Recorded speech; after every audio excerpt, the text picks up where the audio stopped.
அன்பார்ந்த பெரியோர்களே, சகோதரர்களே, தாய்மார்களே, சகோதரிகளே, உங்களுக்கு நல்லா தெரியும் நடக்கக்கூடிய தமிழ்நாடு எலெக்ஷன் பரபரப்பாக பேசிக்கொள்ளப்படுது, பரபரப்பாக பேசப்படுது. இப்போ நடக்கக்கூடிய எலெக்ஷன் இதில் உங்களுக்கு நல்லா தெரியும் தமிழக வெற்றிக் கழகம், அதே போல் நாம் தமிழர் கட்சி, பாஜக, ஏடிஎம்கே, டிஎம்கே, இதில் யார் நல்லவங்க, யார் கெட்டவங்க, யார் ஓட்டு போட்டால் செய்வாங்க, இதை யாராலையும் சொல்ல முடியாது. இதை தீர்மானிக்கிறது படைச்சவன் தான். என்ற உள்ளங்கள் மாறுபடும், ஆனால் நம்பிக்கை தான் வாழ்க்கை. ஒன்றிற்கு நம்பிக்கை தான் வாழ்க்கை.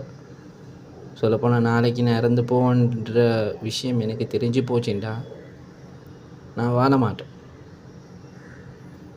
ஸோ வாழ்க்கைன்றது நிர்ணயிக்கப்படாதது, நேரமில்லாதது, சந்தர்ப்பத்தை பயன்படுத்தி கொள்ளக்கூடியது தான் வாழ்க்கை.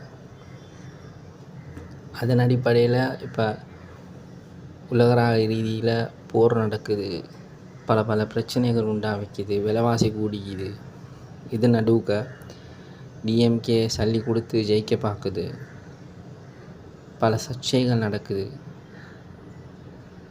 இதில் டிவிக்கே முயற்சி செய்கிறாங்க, வாக்குறுதி கொடுக்குறாரு, நான் செய்வேன், ஏழுமானது செய்வேன், முதல் நாள் என்ன பேச்சை கேட்குறேங்க, அடுத்த நாள்லேருந்து நான் அவனோட பேச்சை கேட்குறேன்,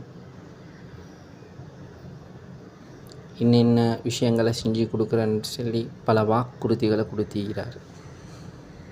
நம்பிக்கை தான் வாழ்க்கை. நம்பி ஒரு சான்ஸ் கொடுத்து பார்க்கலாம். ஓட்டு முடிஞ்சுது, ஓட்டு போட்டு முடிஞ்சுது. அவருக்கு யாரெல்லாம் ஏசினீங்களோ, அவருக்கு யாரெல்லாம் பேசுனீங்களோ, அவங்களுக்கு அவர் கெட்டது செய்ய போகிறதே கிடையாது, நல்லது தான் செய்வார். என்ன அவரங்கிட்டே கெட்டது செஞ்சு எதையும் பலனை கண்டு கொள்ள போகிறதில்லை, நல்லது தான் செய்வார். இது வரைக்கும் அப்படி தான் இருந்திருக்கிறாரு அவருடைய வாழ்க்கையில்.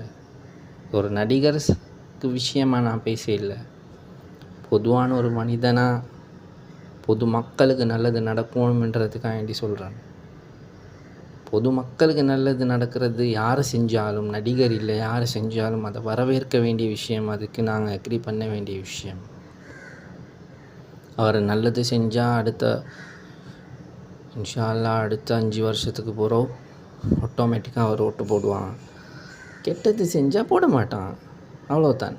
ஆனால் டிஎம்கே பார்த்தாச்சு, டிஎம்கே என்ன செஞ்சதுன்னு பார்த்தாச்சு. அவங்களுக்கே மறுக்க போட்டு எக்ஸ்பீரியன்ஸ் உள்ளவங்க வரணுமெண்டா அப்போ அவர் என்ன முதல் எக்ஸ்பீரியன்ஸோடைய வந்து இறங்கினார் இல்லையே. அவங்களோட ஃபேமிலி பேக்ரவுண்டில் தான் வந்து கொண்டு இப்போ இவர் எக்ஸ்பீரியன்ஸ் இருக்கிறேன்டா. சிஎம் மாவாமல் இப்படி எக்ஸ்பீரியன்ஸ் இருப்பார். அப்போ எம்எல்ஏ எம்பி அப்படி இப்படின்னு சின்ன இருந்தாலும் கிழவனாயின்னு போகிறது தான் அவர் செய்யணும். இப்போவே அவர் வயசாகிட்டார். இதுக்கு மேலே அவர் இறந்து போனது போகிறோம் வந்த என்ன வராட்டி என்ன. ஈக்கிற நேரத்தில் ஆளை வச்சு பிரயோசனம் எடுத்துக்கொள்ளும். சொல்ல வேண்டிய சொல்லிட்டேன், எனக்கு ஏழுமான சொல்லிட்டேன், என் மனசில் பட்டதை சொன்னேன். அதில் நல்லது எடுத்துக்கோங்க, கெட்டது இருந்தால் விட்டு போட்டுருங்க. நன்றி. ஜஸாக்கல்லாஹு ஹைரன். அஸ்ஸலாமு அலைக்கும் வரஹ்மத்துல்லாஹி வபரகாத்துஹு.